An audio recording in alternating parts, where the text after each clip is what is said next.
Organic పద్ధతిలో మీ చర్మాన్ని తెల్లగా మార్చుకోవాలనుకుంటున్నారా? సంప్రదించండి డాక్టర్ మాధవిని. నమస్తే సార్. నమస్కారం అండి ఉషా గారు. భరణి నక్షత్రం వారికి అసలు ఏ విధంగా ఉంటుంది? ప్రత్యేకించి వాళ్ళకి ఏ ఏ ఇయర్స్లో కలిసి వచ్చే అవకాశాలు ఉన్నాయంటారు? ఏ ఏ విషయాల్లో జాగ్రత్తలు వహించాలి అంటారు? సో భరణి నక్షత్రం గురించి చెప్పుకోవాలంటే ఆస్ట్రాలజర్కి చాలా మెచ్యూరిటీ ఉండాలండి. వాళ్ళతో వర్క్ చేయాలన్నా కానీ పక్కన వాళ్ళకి మెచ్యూరిటీ ఉండాలి, లేదంటే వాళ్ళు మిస్అండర్స్టాండింగ్ ఈజీగా చేసుకుంటారండి. సో ఈ నక్షత్రం నేను జనరల్గా రెగ్యులర్ ఫార్మేట్లో చేయలేదండి. అశ్విని, భరణి, రోహిణి, మృగశిర ఈ ఈ ఫార్మేట్లో నేను చేసుకుంటాను లేదు నక్షత్రాలు. నేను అనురాధ నక్షత్రం చేసుకుంటూ వచ్చాను అనమాట.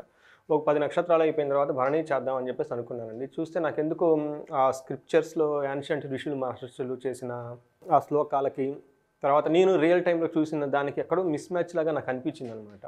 అదేం కొంచెం నెగిటివ్ షేడ్లో ఉంది, కానీ రియల్ లైఫ్లో నేను చూస్తే వాళ్ళు చాలా చక్కగా ఉన్నారు, ఏంటి ఎలా చెప్పాలని చెప్పేసి నాకు కొంచెం టైం కావాలి, R&D కావాలని చెప్పేసి వదిలేశాను అనమాట. ఆ తర్వాత వేరే నక్షత్రాల నుంచి చేసుకుంటూ వచ్చేసాను.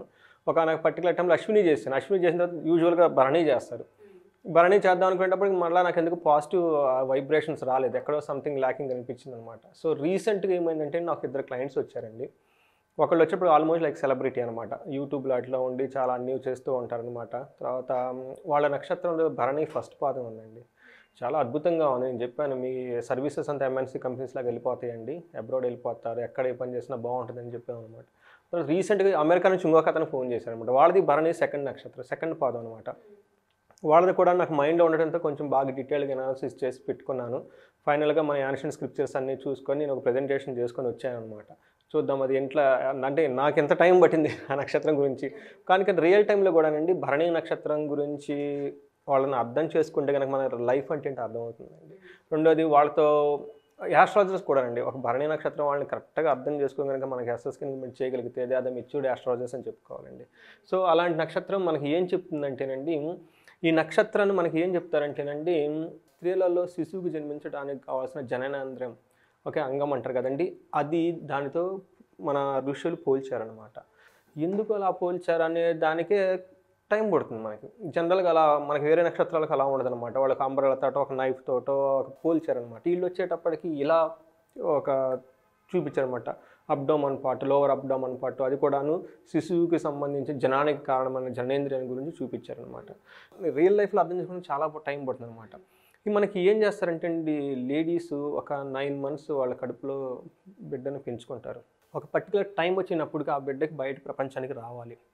సో వాళ్ళకు ఒక వే కావాలన్నమాట, ఒక మార్గం కావాలి. ఆ మార్గము వచ్చేదాన్ని మనం ఏమంటారు యూని అంటాము, లేదంటే ఏమంటారు అనేది మనకు ఐడియా లేదు. బట్ దానికి వాళ్ళు ఏం చేస్తారంటే ఆ లోనున్న ప్రపంచాన్ని నుంచి బయట వేరే ఒక డిఫరెంట్ అయిన ప్రపంచాన్ని చూపిస్తారనమాట. సో ఈ భరణి నక్షత్రం వాళ్ళు కూడాను జనాలకి వాళ్ళ ఉన్న స్టేటస్ నుంచి తీసుకొచ్చేసి వేరే డిఫరెంట్ అయిన స్టేజ్లో పెడతారు. కానీ రెండు చాలా పెయిన్ఫుల్ ప్రొసీజర్ అండి. ఓకే, పుట్టడానికి ముందు బేబీ కండిషను, మదర్ కండిషను చాలా టఫ్గా ఉంటుంది లేడీస్. అలాంటి పుట్టిన తర్వాత కూడా బేబీకి అంబ్లికల్ కార్డ్ బొడ్డు కట్ చేయటం అయితేనేమి, ఇక్కడున్న ఎన్విరాన్మెంట్లో ఆ బాబు అడ్జస్ట్ అవ్వాలి, ఏడవాలి, మనం కొట్టి అయినా ఏడిపిస్తారనమాట. ఇట్స్ ఆల్ పెయిన్ఫుల్ అండి. సో భరణి నక్షత్రం వాళ్ళతో అలానే ఉంటుందండి. వాళ్ళు అలానే ఉంటారు, వాళ్ళతో ఉండేది. బట్ ఆ పెయిన్ అల్టిమేట్గా ఒక మంచి చేస్తుంది అనమాట. సో ఇంత అర్థం చేసుకోవాలండి భరణి నక్షత్రాన్ని గురించి చేసుకోవాలంటే. చెప్పడానికి కూడా చాలా ఇది ఉండాలన్నమాట. నేను రియల్ లైఫ్లో ఇంటరాక్ట్ అయిన వాళ్ళు చేసే పనులు అలానే ఉంటాయండి. కానీ వాళ్ళు చాలా స్మైలీగా, పేషెన్సీగా, అసలు చక్కగా ఉంటారు. కానీ వాళ్ళు చేసే పనులు అలా ఉంటాయి అన్నమాట. వాళ్ళు ఎలా అని చెప్తారంటే ఇది star of control, star of self discipline అని చెప్తారనమాట. ఇది ఎందుకు కావాలంటే the power renewal and purification. అంటే ఒక కొత్తదనాన్ని సృష్టించాలి, దానికి ఈ నక్షత్రం కావాలి. రెండోది ప్యూరిఫికేషన్, అంటే మనకున్న పాపాలు అవి అన్నీ తీసేయడానికి కూడా కావాలి. కానీ ఇక్కడ ప్యూరిఫికేషన్ మీనింగ్ ఏంటంటే మనకున్న పాపాలు అవి తీసేయటం కాదండి, మనం ఆల్రెడీ చేస్తున్న పనుల్లో ఏమైనా వేస్ట్ పనులు ఉంటే అవన్నీ తీసేసి మనం బెస్ట్ మార్గంలో పెడతారండి. అంటే మనలో ఉన్న తీసేయటం అంటే అంత ఈజీ ఏం కాదండి. ఒక రాయిని మనకు శిల్పం కావాలంటే వేస్ట్ని తీసేస్తే అది శిల్పంగా మారుతుంది అనమాట. మన లైఫ్లో మనలో ఎన్నో అవలక్షణాలు ఉంటాయి, మనకు తెలవకుండా ఎన్నో నెగిటివిటీ ఉంటుంది. ఎవరో ఒకరికి తీసేయాలి. ఆ తీసేయటం నీడు వాళ్ళ గ్రేట్గా మనం తీపించుకోవడం మనకి కష్టమే. అది ఉదయాన్నే లేకపోండి, డిసిప్లిన్ లేకపోండి, ఇట్స్ నాట్ ఈజీ జర్నీ అండి. But they will help us to do that అండి. తర్వాత వాళ్ళు రీబర్తింగ్ అండ్ ట్రాన్స్ఫార్మేషన్ స్పిరిట్, ఈ ఉన్న దాంట్లో నుంచి కొత్తదానికి కావాల్సిన ఒక శక్తి కావాలి, మనకి ఒక స్పిరిట్ ఉండాలి. అది వీళ్ళు భరణి నక్షత్రం వాళ్ళండి. చూడు ఎంత బాగా చెప్పారండి. అసలు ఇది చాలా సూపర్ స్టార్ అనుకోవాలి, సూపర్ స్టార్లో అద్భుతమైన స్టార్ అనుకోవాలి. వీళ్ళు ఎలా ఉంటారని మన మహర్షులు ఏం చెప్పారంటే అండి, అవి వచ్చేటప్పటికి దైవజ్ఞం విలాసము, రెండోసి మానసగార అని చెప్పేసి 2 యాన్షియంట్ స్క్రిప్చర్స్లో నుంచి తీసుకున్నానండి. ఫస్ట్ మనకి మానసగార దాంట్లో చూద్దామండి. వాళ్ళు ఏం చెప్పారంటే అండి, వీళ్ళు 6 ఆరోగ్యంగా ఉంటారు. ఫస్ట్ నెంబర్ సత్యవాది, సత్యం మాట్లాడతాడు. 3 సత్ప్రాణచ్చ అంటే మంచి హ్యూమన్ బీయింగ్ అని చెప్పుకోవాలన్నమాట. నెక్స్ట్ దృఢవ్రత, చాలా డిటర్మినేషన్ ఉంటుంది.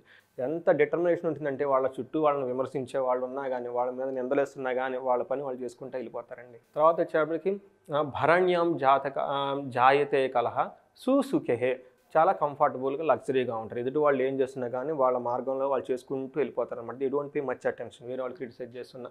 ధనవానపి, ఫైనల్గా ధనం కూడా సంపాదించేస్తారు. సో వీళ్ళకి ధనం రావాలంటే ఈ ముందు చెప్పిన పనులన్నీ చేసుకోవాలి, హెల్త్ చూసుకోవాలి. వాళ్ళ హెల్త్ బాగాలేకపోతే వేరే వాళ్ళకి ఏం హెల్ప్ చేస్తారండి. సత్యం మాట్లాడాలి, ఎందుకంటే వీళ్ళు సత్యంగా ఉంటే వేరే వాళ్ళకి understand, it's painful journey, you must అని అండర్స్టాండ్ చేసుకోగలగాలండి. సో ఇవన్నీ మనకి వచ్చేటప్పటికి మన మానసగారిలో చెప్పారండి. ఇంకొక మనకి యాన్షియంట్ స్క్రిప్ట్లో కొంచెం వీళ్ళ గురించి నెగిటివ్గా రాశారు. నెగిటివ్ అని కాదు, but they felt like that might, నాకు ఐడియా లేదు. బట్ ఇది కూడా దైవజ్ఞ విలాసం అని ఒక సాంస్క్రిట్ ఒక స్క్రిప్చర్లో రాశారండి. వీళ్ళకి ఏముంటుందంటే సదా అపకీర్తి, వీళ్ళు ఏదైనా పని చేస్తూ ఉంటే వీళ్ళని దూషించే వాళ్ళు, వాళ్ళ గురించి నెగిటివ్గా కామెంట్లు పెట్టే వాళ్ళు ఎక్కువ ఉంటారంట, ఎక్కువ మంది ఉంటారు. బట్ న్యాచురల్గా వాళ్ళు అలానే కదండి, భర్త అనేది ఈజీగా ఏం రాదండి. It's a painful. అది ఆ పెయిన్ కొంతమంది బరాయిస్తారు, కొంతమంది ఎందుకు నాకు ఇది ఏంటి అని తిట్టుకునే వాళ్ళు కూడా ఉంటారు కదండి. తర్వాత వచ్చేటప్పటికి మాన అపవాదహి వచ్చేటప్పటికి వాళ్ళ కీర్తి ప్రతిష్టలు కూడా అప్పుడప్పుడు డ్యామేజ్ అవుతుందంట. తర్వాత వచ్చేటప్పటికి నానా వినోదైత్య, వాళ్ళు చాలా చక్కగా లగ్జరియస్గా అన్ని పనులు చేస్తూ వినోదాలు విందులతో చక్కగా హ్యాపీగా ఉంటారు. తర్వాత వచ్చేటప్పటికి వినీపరాగ అని చెప్పేసి అంటారు. అంటే వాళ్ళకి లేడీస్ గురించి బాగా కన్సర్న్ ఉంటుందండి. సో మనం మొదట్లోనే చెప్పుకున్నాం, వాళ్ళు చేసే పని కూడా అలానే ఉంటుంది. వాళ్ళ మదర్ని చూసినా కానీ, ఇంకొకళ్ళని చూసినా కానీ ఒక హ్యూమనిటేరియన్ తోటి వాళ్ళలో ఉన్న గొప్పతనాన్ని అర్థం చేసుకోగల గొప్ప మనుషులని చెప్పుకోవాలండి. తర్వాత జలాప్త బీతిచ్చ, ఎందుకు వీళ్ళకి నీళ్ళు అంటే భయం అంట. తర్వాత ప్రాణితో వేరే ప్రాణాలు ఉంటాయి కదా మనుషులు కాకుండా, వాళ్ళతో కూడాను ప్రాణప్రదంగా చూసుకునే ఒక గొప్ప పర్సనాలిటీ అని చెప్పి చెప్పుకోవాలన్నమాట. నెక్స్ట్ వచ్చి భరణీషు జాతః. సో ఈ భరణీ జాతకులు ఎలా ఉంటారు అని చెప్పేసి మనకు అందులో చెప్పారండి. సో కొంచెం నెగిటివ్ షేడ్గా అనిపించవచ్చు అపకీర్తి, తర్వాత ఇవి కామన్ నవ్ డేస్. బట్ వీళ్ళు ఒక మంచి పని చేసుకుంటూ పోతుంటే అది వస్తూ ఉంటుంది. బట్ దే డోంట్ కేర్ అండి finally, but they will achieve it అండి. తర్వాత వీళ్ళు వచ్చేటప్పుడు 4 షేడ్లు ఉంటుంది. భరణి 1, 2, 3, 4 పాదాలు, 4 పాదాలు. ఫస్ట్ పాదం నేను రీసెంట్గా కలిసిన క్లయింట్ ఫస్ట్ పాదంలో పెట్టారు. వాళ్ళకి వచ్చేటప్పటికి వాళ్ళకి నృపాంశ అంటారు. వాళ్ళకి రాచరికమైన లక్షణాలు ఎక్కువ ఉంటాయి అనమాట. సో దానివల్ల వాళ్ళకి మంచి క్యారెక్టర్ ఉంటుంది, చాలా కరియజెస్గా ఉంటారు, సక్సెస్ఫుల్గా ఉంటారు. అడోర్న్ విత్ గోల్డ్ జ్యువెలరీ, ఏదన్నా పని అనుకుంటే చక్కగా అందరికీ ఉపయోగపడుతుంది అనే యాంగిల్లో ఆలోచించి డెసిషన్ తీసుకుంటారండి. నేను వాళ్ళు అడిగారు నన్ను, ఏమండి నేను అబ్రాడ్లో చూసి చెప్పండి అని, కానీ మీరు అబ్రాడ్ వెళ్ళిపోతారండి, ఇక్కడ ఉండరండి, మీకు ఆల్రెడీ ఉంది వైబ్స్, వెళ్ళిపోండి అని చెప్పేస్తుంటారు. ఆ జాతకం అలా ఉంటుందండి. వాళ్ళు చేసే పని కూడా అలానే ఉంటుందండి, కూల్గా కామ్గా ఉండి కన్సిస్టెంట్గా చేసుకుంటూ వెళ్ళిపోతూ ఉంటారు. రెండో జాతకం వచ్చేటప్పటికండి రూల్డ్ బై ది మెర్క్యూరీ.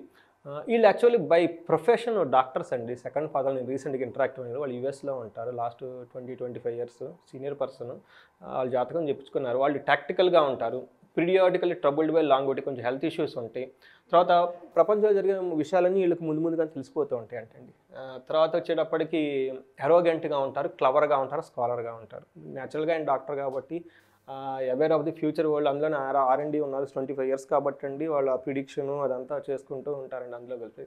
మూడో పాదం వాళ్ళు వచ్చేటప్పటికి వీనస్, అభ్యాం సాంస అంటారు. వీళ్ళు వచ్చేటప్పటికి లవబుల్గా ఉంటారు, ఆప్టిమిస్టిక్గా ఉంటారు, మంచి నాలెడ్జ్ ఉంటుంది శాస్త్రాల్లో. తర్వాత respected by kings or governmental authorities, వాళ్ళపైన ఉన్న సీనియర్లు కానివ్వండి, అథారిటీస్ని కానీ వీళ్ళు చేసే పని వల్ల బాగా ఇంట్రెస్ట్గా చూపించేసి వాళ్ళని అప్రిషియేట్ చేస్తూ ఉంటారు. ఫోర్త్ పాదం వచ్చేటప్పటికి మార్స్తో ఉంటుందండి, పాప అంశ అంటారు. అంటే వీళ్ళకి నెగిటివ్ షేడ్స్ కొంచెం ఎక్కువగా ఉంటాయి, కోపంగా ఉండటం. తర్వాత కొంచెం వాళ్ళు పూర్గా ఉంటారు, డబ్బుల విషయాల్లో ఎక్కువ మెయింటైన్ చేసుకోరు, ఎక్కువ సంపాదించుకోవాలనే ఉద్దేశంతో నెగ్లిజెన్స్గా ఉంటారు డబ్బు విషయాల్లో. కొంచెం రఫ్గా మాట్లాడతారు, బిహేవ్స్ వెరీ బ్యాడ్లీ, వైలెంట్లీ వాళ్ళు మాట్లాడుతూ ఉంటారు. వాళ్ళు సఫర్ స్ట్రాటజీస్, వాళ్ళ లైఫ్లో కొంచెం ఒడిదుడుకులు ఎక్కువగా ఉంటాయి, వాళ్ళని బరాయించుకోవాలి. ఏదైనా మంచి పని జరిగే ముందు 1-2 ఏమని చెప్తారంటే ఫెయిల్యూర్స్ అటెంప్ట్ అయిన తర్వాత వాళ్ళు సక్సెస్ వస్తారు. ఈ టైం అట్ట తర్వాత వాళ్ళకి జలసీ ఎక్కువ ఉంటుంది అని చెప్పేసి మనకి 4వ పాదంలో ఉన్న వాళ్ళకి వాళ్ళ లక్షణాలు చెప్తూ ఉంటారనమాట. వాళ్ళ ప్రొఫెషన్ వచ్చేటప్పటికి నర్సరీ టీచర్స్ అండి. వాళ్ళు చిన్నపిల్లలతో ఎక్కువ ఉంటారు, న్యూరిషన్ కాబట్టి మనం మొదలే చెప్పుకున్నాం అనమాట. అంటే చిన్నపిల్లలు వాళ్ళకి ఏం తెలియదు కాబట్టి వాళ్ళకి ఒక కొత్త ప్రపంచాన్ని ఇంట్రడ్యూస్ చేయాలి కాబట్టి నర్సరీ, తర్వాత teachers, amusement park, toddy industry, lady doctors, gynaecologist, మనం ముందే చెప్పుకున్న వాళ్ళు ఎలాంటి వాటికి కరెక్ట్గా ఉంటారన్నమాట. IVF clinics connected with the mortuary, coffin, tobacco, తర్వాత tea firms, caterers, butchers, photo industry, dancers, so biologist, ఈ ఇండస్ట్రీలో వాళ్ళు ఎక్కువ ఉంటారనమాట. సో మోస్ట్లీ లేడీ కనెక్టెడ్ విషయాల్లో కూడా వాళ్ళు ఎక్కువగా కనెక్ట్ అయ్యి ఉంటారు అనమాట. They will be well connected అండి. వీళ్ళకి ఇయర్స్ స్ట్రైకింగ్ ఇయర్స్ అంటారండి, బెస్ట్ ఇయర్స్ అని చెప్తాం. వాళ్ళకి 24th ఇయర్స్లో సెటిల్ అయిపోతారండి లైఫ్లో. వాళ్ళ వయసు 24 ఇయర్స్లో వచ్చేటప్పటికి సెటిల్ అయిపోతారండి. 33rd వచ్చేటప్పటికి ఒక మంచి యోగమైన ఒక పొజిషన్లో ఉంటారు, రెస్పెక్టబుల్ పొజిషన్కి వెళ్ళిపోతారు అనమాట. 42 ఇయర్స్లో ఒక పవర్కి పొజిషన్కి వచ్చేస్తారు. So they will enhance their maturity, ఒక పవర్, ఒక పొజిషన్ వచ్చేటప్పుడు 42 ఇయర్స్ అవుతుందండి. 51 ఇయర్స్లో ఒక ఫిక్స్డ్ ఇన్కమ్ వచ్చేస్తుంది. సో లైఫ్ గురించి వాళ్ళు సెట్ అవ్వాలని అవసరం లేదు, బాధపడిన అవసరం లేదు. వాళ్ళు చెప్పినా ఫిక్స్డ్ ఇన్కమ్ వచ్చేస్తూ ఉంటుంది అనమాట వాళ్ళకి. తర్వాత వీళ్ళకి మనకి నక్షత్ర దోషం కనుక చూసామనుకోండి, అది 3rd పాదానికిలో పుట్టిన వాళ్ళకి మాత్రం తండ్రికి దోషం అని చెప్తారండి. 4వ పాదం బేబీకి ఉందండి. 1, 2 పాదాలకు ఎలాంటి దోషం లేదు. కానీ 3rd పాదం వాళ్ళకి కొంచెం కేర్ఫుల్గా ఉండాలి. బట్ 4th పాదం అంత నేను చూసిన వాటిలో నా ఎక్స్పీరియన్స్ ప్రకారం అంత అయితే ఏమంటారు అలా గండాలు జరిగినైతే ఏం లేదు. బట్ నేనేం చెప్తానంటే go in the middle path. అలా నెగ్లెక్టెన్స్ చేయకండి, లేదంటే ఏదో దోషం ఉందని చెప్పేసి భయభ్రాంతులు అయిపోయి ఏదేదో చేసేసి కూడా చేయొద్దు. టెక్నికల్గా ఆలోచించుకొని చేయండి, డెసిషన్ తీసుకోండి నేను చెప్తాను. తర్వాత నవవిధ శాంతులు అని చెప్పేసి ఉంటుంది. మనం ఒక సపరేట్ వీడియో 2-3 డేస్లో రిలీజ్ చేద్దాం, చాలామంది అడుగుతున్నారు. అబ్బాయి పుట్టిన తర్వాత అసలు జనరల్గా ఏమేమి శాంతులు చెప్పారు, మన స్క్రిప్చర్స్లో ఏం చెప్పారు, అసలు దాని యాక్చువల్ మీనింగ్ ఏంటంటే మనం ఒక వీడియో చేద్దామండి. బట్ టైమింగ్ ఏమంటేనంటే వీళ్ళకి నవవిధ శాంతుల్లో రుద్రాభిషేకం ఒకటి ఉంటుందండి. తర్వాత ఆ నక్షత్రానికి సంబంధించిన జపం చేయించటము, హోమం చేయించటము, బ్రాహ్మణులకు కానివ్వండి, లేదంటే బాగా పూర్ పీపుల్కి మనకి అన్నదానం చేయటము, బట్టలు దానం చేయటం, ఇలాంటివి చేస్తే వాళ్ళకి చాలా బాగుంటుందండి. ఎందుకంటే వీళ్ళకి హై ఇంటెన్స్తో పుడతారు. అందుకే ఈ నక్షత్రానికి అధిపతి యముడు అనమాట. సో వాళ్ళు కొంచెం హై ఇంటెన్స్తో ఉండటంతో మనకి ప్రకృతికి కూడా మనం శాంతి చేయాల్సి ఉంటుంది అనమాట. వీళ్ళకి వచ్చేటప్పటికి లార్డ్ వచ్చేటప్పటికి శుక్రుడు అండి. తర్వాత ఇది మనకి అందరికీ తెలిసిందే, జొడియాక్ సైన్ మనకి మేషరాశిలో ఉంటుంది. డైటీ వచ్చేటప్పటికి యమధర్మరాజు యమ అండి. తర్వాత నేచర్ ఉగ్ర నేచర్ అండి. సో ఎప్పుడైనా ఉగ్ర నేచర్లో వాళ్ళ పుట్టినప్పుడు అండి ప్రకృతి మీకు మంచి అబ్బాయిని ఇచ్చాం కదా, మాకేంటి మమ్మల్ని పార్టీ ఎవరా, బర్త్డే పార్టీ ఎవరా అని నేచర్ అడుగుతుంది. కాబట్టి మనం ఇవన్నీ చేయాలి. ఓకే, అగ్నిముఖ సర్వత దేవత తృప్తి అని చెప్పేసి అంటారు. అగ్ని నుంచే మన తృప్తి కానీ హోమాలు అవి ఇవి చేస్తే బాగుంటుంది అనమాట. తర్వాత గణ వచ్చేటప్పటికి హ్యూమన్ మనిషి, బాడీలో పార్ట్ వచ్చేటప్పటికి హెడ్ అండి. తర్వాత పరాశర ప్రకారం వచ్చేటప్పటికి నుదురు అని చెప్తారనమాట. వీళ్ళకి వేద నక్షత్రం అని చెప్పేసి, అంటే వీళ్ళకి పడన నక్షత్రం ఏదైనా ఉందంటే అది అనురాధ నక్షత్రం. యాక్చువల్గా అనురాధ నక్షత్రం చాలా మంచి నక్షత్రం. వీళ్ళు ఎక్కడికైనా ముహూర్తానికి వెళ్ళినప్పుడు వీళ్ళ నక్షత్రం కనుక తెలియకపోతే వాళ్ళు అనురాధ నక్షత్రంలో కనుక బై మిస్టేక్ వాళ్ళ ముహూర్తంగానే దాన్ని పెడితే దాన్ని అవాయిడ్ చేయాలండి. చెప్పుకోవాలి వాళ్ళకి, నాది భరణి నక్షత్రం అండి ముహూర్తం అంటే వాళ్ళకి అర్థమైపోతుంది అనమాట. సో అందుకని అనురాధ నక్షత్రం ఉన్నప్పుడు రోజున కానీ ఏదైనా చేస్తే కనుక అవాయిడ్ చేస్తే చాలా మంచిది. పురుషార్థాలు అర్థానికి సంబంధించి మొదట్లో అని చెప్పండి, డబ్బు బాగా సంపాదించేస్తారు. సో మనీ మైండెడ్గా ఉంటారు. మనీ మైండెడ్ కదండి, they give priority for money అన్నది. లెటర్స్ వచ్చేటప్పటికి లీ, లో, లు, లే అనే అక్షరంతో ఇంగ్లీష్లో ఎల్తో ఉంటుంది. Lucky stone diamond. తర్వాత కలర్ వచ్చేటప్పటికి బ్లడ్ రెడ్. తర్వాత లక్కీ నెంబర్స్ 9. తర్వాత ఎలిమెంట్ వచ్చేటప్పటికి ఎర్త్ అండి, దోషం పిత్త. తర్వాత వీళ్ళకి ట్రీ వచ్చేటప్పటికి మనకి ఉసిరి చెట్టుని బాగా పూజించాలండి. మనం ఉసిరి చెట్టు నిన్న మొన్నదాకా మాట్లాడుకున్నాం, కార్తీక మాసాలు ఉసిరి దీపం అని చెప్పేసి. వీళ్ళకి ఉసిరి దీపం కానీ, ఉసిరికాయ పచ్చడి కానీ, ఉసిరి రిలేటెడ్, ఆమ్లా రిలేటెడ్ వీటితో ఎక్కువగా ఉంటే వీళ్ళకి బాగా షైనింగ్ ఉంటుంది, గ్రోత్ ఉంటుంది, పాజిటివ్ ఎనర్జీ ఉంటుంది. ఈ నక్షత్రంలో మనకి ఎక్స్టర్నల్కి సంబంధించిన కార్యక్రమాలు ఏమీ చేయకూడదండి. చూడండి, మనకి డెలివరీ టైంలో ఎవరు ఏమి చేయరు. మనకి ఈవెన్ ప్రెగ్నెంట్ 5 months ముందు నుంచే గుళ్ళకి వెళ్ళటం, వాటికి వెళ్ళటం ఆఫ్ చేస్తారు. ఎందుకంటే ఇన్సైడ్ ఒక ప్రాణి వస్తుంది కాబట్టి అండి. అట్లానే వీళ్ళకి ఈ నక్షత్రంలో వాళ్ళకి ఎక్స్టర్నల్కి సంబంధించిన ఎక్కువ పనులు చేయకూడదండి. లైక్ పెళ్ళిళ్ళు కానివ్వండి, తర్వాత మనకి ఉపనయనం కానివ్వండి, అక్షరాభ్యాసం కానివ్వండి, ఇలాంటివి భూమి పూజ లాంటివి, ఇలాంటి వాటికి ఏమి పనులు చేయకూడదు ఈ నక్షత్రంలో. ఎందుకంటే ఇది యముడికి సంబంధించిన నక్షత్రం. బట్ వీళ్ళే ఒక ప్రాణాన్ని ఇస్తూ ఉంటారు కాబట్టి ఎక్స్టర్నల్గా చేస్తే వాళ్ళ కోపం వచ్చేస్తుంది అనమాట. అందుకని ప్రొహిబిటెడ్ మే కాజ్ మెజరీస్. ఈ నక్షత్రంలో అలాంటి పనులు చేస్తే చెడిపోతాయి, ఏది చేయకూడదు. అందుకని క్యాలెండర్ చూసుకొని మంచి పనులు చేసేటప్పుడు ఈ నక్షత్రాన్ని వదిలి చేయాలి. అంతేకాదు ఇట్ జస్ట్ కామన్ సెన్స్ అండి. అందుకని they are in the process of delivering. వాళ్ళకి ఇవి పెడితే వాళ్ళు already in the heavy loaded, వీటి మీద అవి చేస్తే దే విల్ నాట్ ఫిట్ అండి. తర్వాత వచ్చేప్పటికి వీటికి సంబంధించిన విషయాల్లో మెడికల్ ట్రీట్మెంట్ కానీ చేసుకోకూడదండి. ఓకే, ఆ జబ్బు ఎప్పటికీ నయం కాదు. తర్వాత కమెన్స్మెంట్ ఆఫ్ డాన్సెస్ కనుక చేస్తే చేసే నర్తకులు డాన్స్ నేర్చుకునే వాళ్ళ మీద గౌరవం పోతుందంట. తర్వాత ఏదైనా కనుక ఎడ్యుకేషన్ కనుక స్టార్ట్ చేస్తే స్లోగా ప్రాసెస్ వస్తుంది. ఇదంతా ఎందుకంటే నేను ఆల్రెడీ చెప్పాను, they are heavy loaded already. So ఇవి ఈ ప్రాపంచిక విషయాల గురించి వాళ్ళకి పట్టవండి, because they are in the spiritually connecting and creating something else అనమాట. తర్వాత వచ్చేప్పటికి మనకి వ్రతాస్ కనుక చేసుకుంటే చాలా ట్రబుల్స్ వస్తాయి. వ్రతాలు చేసుకోకూడదు. లాంగ్ ట్రావెల్స్ కనుక చేస్తే కాజెస్ ఎక్సెసివ్ టైర్డ్సమ్నెస్. అందుకని బాగా అలసిపోయి ఇంటికి టైర్డ్గా వచ్చేస్తారు. అందుకని చేయకూడదు. మీకు ఆల్రెడీ చెప్పాను, హెవీ లోడెడ్ గన్ లాగా హెవీ లోడెడ్ పీపుల్ అనమాట నక్షత్రాలు. Digging for the wealth. So ఆ ధనం కనుక పోయి ఉంటే దాని గురించి ఎదుగుతూ కనుక ఉంటే కనుక ఆ ధనం మనకు రాదు, వేరే చేతులకు వెళ్ళిపోతుంది. తర్వాత స్టార్టింగ్ ఏ న్యూ వెంచర్స్, ఏదైనా కనుక కొత్త పని కనుక చేస్తే అది back biting happens in the work. మన వెనక మనకి గోతులు వేస్తూ ఉంటారు. అందుకని చెప్పేసి కొత్తది ఏది వెంచర్ వేయకూడదు. తర్వాత సార్టింగ్ ఆఫ్ సెరల్స్, మనకి రైతులకు సంబంధించి కనుక ఏమైనా కనుక చేస్తూ ఉంటే కనుక goes down day by day economically. ఆర్థికంగా వాళ్ళకి అభివృద్ధి ఉండదు, వెనకబడిపోతూ ఉంటారు అనమాట. సో ఇవన్నీ వచ్చేటప్పటికి మనకి భరణీ నక్షత్రానికి సంబంధించిన వాళ్ళ లక్షణాలు, గణాలు. Okay, but one of the best నక్షత్రం అండి. దీన్ని అర్థం చేసుకునే భరణీ నక్షత్రం వాళ్ళు కనుక మన పక్కన ఉంటే వాళ్ళని అర్థం చేసుకోవాల్సిన బాధ్యత మంది. భరణీ నక్షత్రం వాళ్ళకి అసలు వాళ్ళ జాతకాన్ని అర్థం చేసుకుంటే వాళ్ళు మెచ్యూర్డ్ ఆస్ట్రాలజర్ అని చెప్పుకోవచ్చండి.